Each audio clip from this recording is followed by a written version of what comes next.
दोस्तों, ये वीडियो ध्यान से देखिए।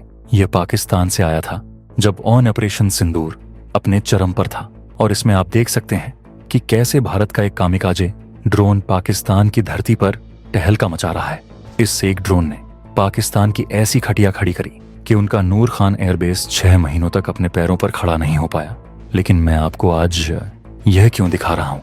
ऐसा इसलिए क्योंकि भारत ने पिछले 6 महीनों में बहुत कुछ सीखा है और उसी का परिणाम है यह नया और ऐतिहासिक ऑन-निगडर। आप अपनी स्क्रीन पर देखिए, रिपोर्ट निकलकर सामने आई है कि भारत कामिकाजे ड्रोन्स की एक ऐसी ऐतिहासिक फौज खड़ी करने जा रहा है जो दुनिया ने न आज तक देखी है और न उसके बारे में सुना होगा। क्या भारत अब पाकिस्तान को उसी की भाषा में जवाब देने के लिए सिंदूर 2 की तैयारी कर रहा है? क्या यह ड्रोन्स की फौज पाकिस्तान के परमाणु ठिकानों के लिए काल बनने वाली है? चलिए जानते हैं भारत के इस महाविनाशक प्लान और ड्रोन्स की उस अबशवा स्वाम के बारे में जिसने रावलपिंडी के जनरलों की नींद हराम कर दी है। लेकिन वीडियो में आगे जाने से पहले अगर आपको भी अपनी भारतीय सेना और अपने देश के वैज्ञानिकों के इस जज्बे पर गर्व है तो इस वीडियो को अभी लाइक करें, कंजूसी बिल्कुल नहीं, और कमेंट बॉक्स में जय हिंद जरूर लिखें। याद रहे, जय हिंद कहना हम सबके लिए गर्व की बात है। दरअसल इस फौज के तहत भारत सबसे पहले 850 बड़े कामिकाजे ड्रोन खरीदने जा रहा है। ये कोई खिलौने वाले ड्रोन नहीं है, ये बड़े साइज के सुसाइड ड्रोन्स होंगे जिनका काम होगा बड़े और रणनीतिक टारगेट्स को ध्वस्त करना, मतलब बहुत ही ज्यादा बड़े इलाके को एक साथ तबाह करना। क्योंकि ये ऑपरेशन सिंदूर में हमने देख लिया है इस चीज को कि पाकिस्तान की जो एयर डिफेंस सिस्टम है, जो उनकी एयर डिफेंस कैपेबिलिटी है, वो इतनी कमजोर और खस्ता हाल है कि वो मुश्किल से 7 से लेकर 12 मिनट के अंदर पूरी तरीके से डाउन हो जाती है। पूरे देश के अंदर एयर डिफेंस सिस्टम नाम की कोई चीज काम नहीं कर पाती।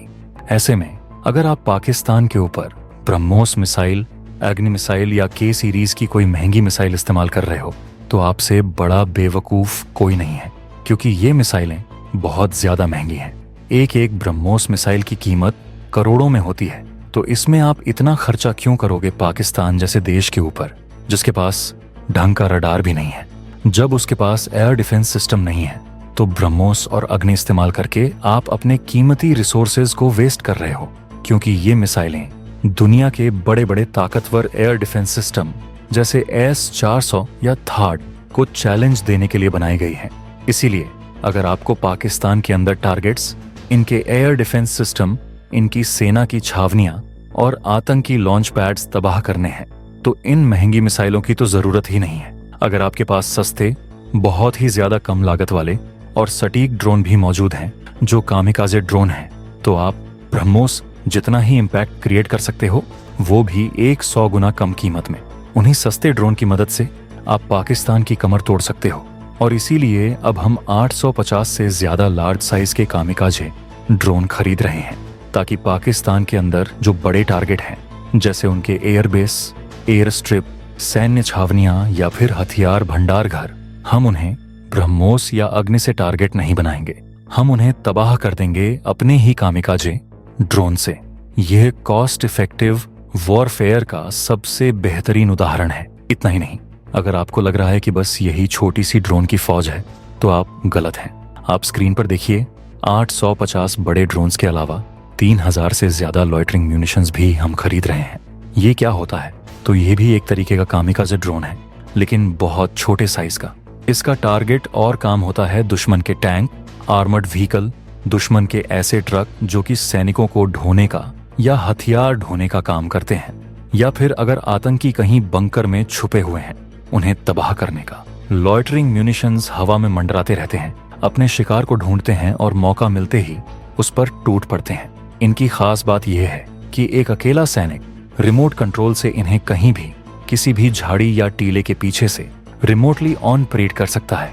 इसके लिए कोई बड़े हाई कमांड या सैटेलाइट सिस्टम की जरूरत नहीं पड़ेगी। 30,000 से ज्यादा ऐसे लॉइटरिंग म्यूनिशंस का ऑन ऑर्डर देना इस बात का सबूत है कि हम कितने मेगा लेवल पर तैयारी कर रहे हैं ऑपरेशन सिंदूर 2 की। लेकिन अब लाइकली सिनेरियो क्या होगा? मतलब मान लीजिए ऑपरेशन सिंदूर 2 कल को शुरू होता है तो हमने जो हथियारों की खरीद करी है पिछले कुछ महीनों में वो ऑपरेशन सिंदूर 2 को ध्यान में रखते हुए करी गई है। ऐसे में उन हथियारों को अगर भारत इस्तेमाल करता है तो ऑपरेशन सिंदूर 2 दिखेगा कैसा? तो मैं आपको थोड़ा सा समझाने की कोशिश करूंगा, बहुत ही सिंपल टर्म में। देखिए, हमारी पहली प्रायोरिटी तो ये होगी कि ऑपरेशन सिंदूर 2 के पहले कुछ घंटों में ब्रह्मोस मिसाइलों के इस्तेमाल से पाकिस्तान के जो बचे खुचे एयर डिफेंस सिस्टम हैं, उनके रडार हैं और कम्युनिकेशन सेंटर्स हैं, इन्हें पूरी तरीके से नष्ट कर दें। इससे पूरे पाकिस्तान का एयर डिफेंस सिस्टम डाउन हो जाएगा और उनकी आंखें बंद हो जाएंगी। इनके पास डिफेंस कैपेबिलिटी रहेगी ही नहीं। उसके बाद तो जी मामला खुला दरबार है। अगर किसी के पास कुछ भी है जो हवा में उड़ सकता है, वो भी पाकिस्तान में घुस जाएगा। भारतीय सेना के हथियारों को तो आप छोड़ ही दो। और इसीलिए शुरुआती कुछ घंटों के बाद भारत इस्तेमाल करेगा अपने कामिकाज़े ड्रोन्स और लॉयटरिंग म्यूनिशंस का स्वार्म। पाकिस्तान के अंदर जो टारगेट्स हैं, आर्मी के हेडक्वार्टर्स, टेररिस्ट के ट्रेनिंग कैंप्स, फ्यूल डिपो, उन्हें चुन चुनकर नष्ट किया जाएगा।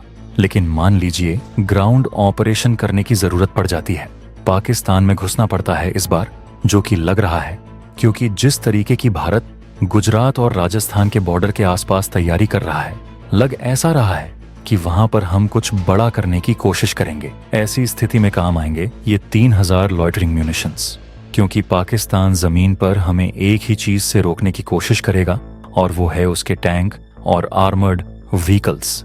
इन्हें नष्ट करने के लिए हम खरीद रहे हैं ये 3000 से ज्यादा लॉयटरिंग म्यूनिशंस। ये हर एक इन्फेंट्री सैनिक के पास मौजूद होगा।